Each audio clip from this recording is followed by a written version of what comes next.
terminons avec ce conseil municipal. Sur le dernier point, en tout cas, à l'ordre du jour, sur les comptes rendus et délégations du maire.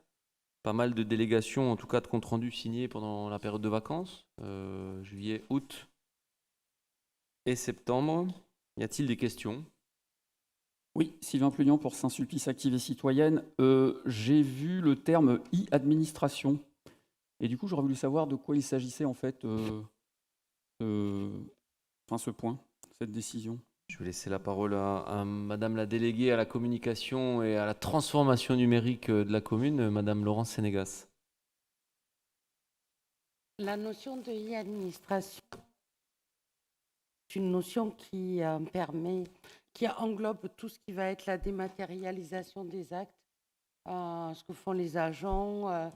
Donc, par exemple, avant, par rapport à un bon de commande, et qu'il soit signé par la personne en responsable du service, et puis après qu'il soit monté au service qui allait effectuer le paiement, après qu'il soit contrôlé, enregistré, et après le paiement pouvait être fait.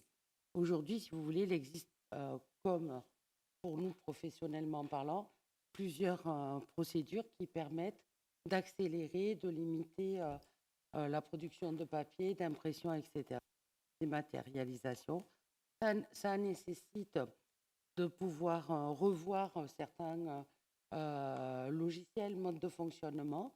Et donc, en fait, c'est vraiment dans cette démarche de réduction, de consommation de papier et de gain de temps et de faciliter la communication entre les différents services qu'il y a cette e-administration, ce qu'on appelle la e-administration.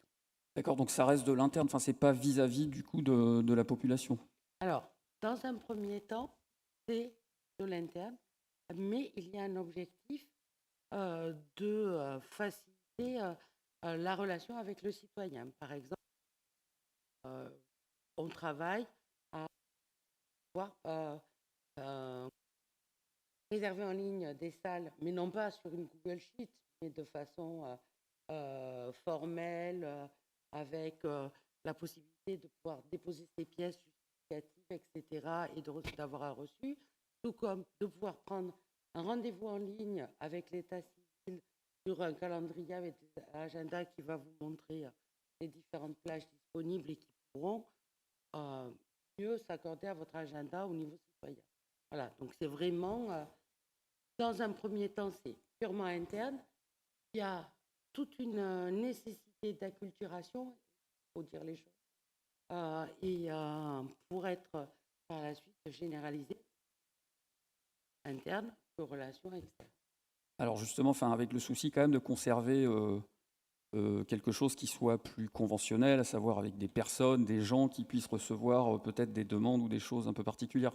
C'est toute la difficulté en fait de mettre ça en place, c'est que tout le monde n'a pas accès au numérique et qu'il faut. Non, alors il y aura toujours le maintien de la Okay. fait pour supprimer l'accueil. Je vous arrête de suite. C'est vraiment fait pour permettre de récupérer du temps aussi pour pouvoir mieux. Parce qu'ils ont besoin de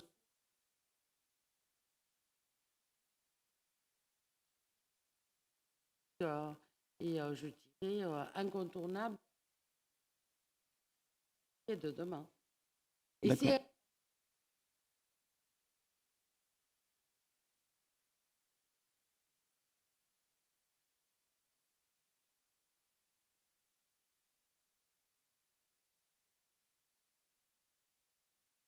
D'accord, merci. Une autre question concernant donc une décision sur la concession en cours pour l'affichage publicitaire. Est-ce qu'on pourrait avoir des informations sur ce sujet?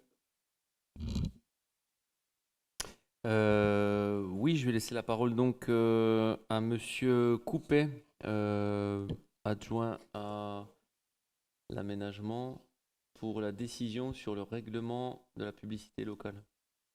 Oui, c'est le lancement du marché du nouveau RLP, le règlement local de publicité, lancé sur la commune Voilà ce que je peux vous en dire. Alors attention, pour le moment on est en phase d'étude, donc on commence juste la phase de maturation du projet. Le bureau d'études a été scellé de façon officielle, donc pas plus. Je ne sais pas, Monsieur Plugnan, si vous avez des questions précises sur le sujet. Non, c'était juste pour comprendre un petit peu enfin voilà, parce qu'il y avait une concession en cours, donc en fait, où elle a pas démarré, c'est ça? Mes excuses. Non, rien à voir avec une concession de publicité présente sur la commune. Là, on est vraiment sur un règlement local de publicité qui encadre toutes les publicités au sens large, tous les panneaux publicitaires, toutes les C'est enseignes. un PLU de la publicité, Voilà, en fait. c'est voilà, voilà, de façon RLP. vulgarisée, c'est un PLU de la publicité, tout à fait. Excusez-moi. D'accord, merci.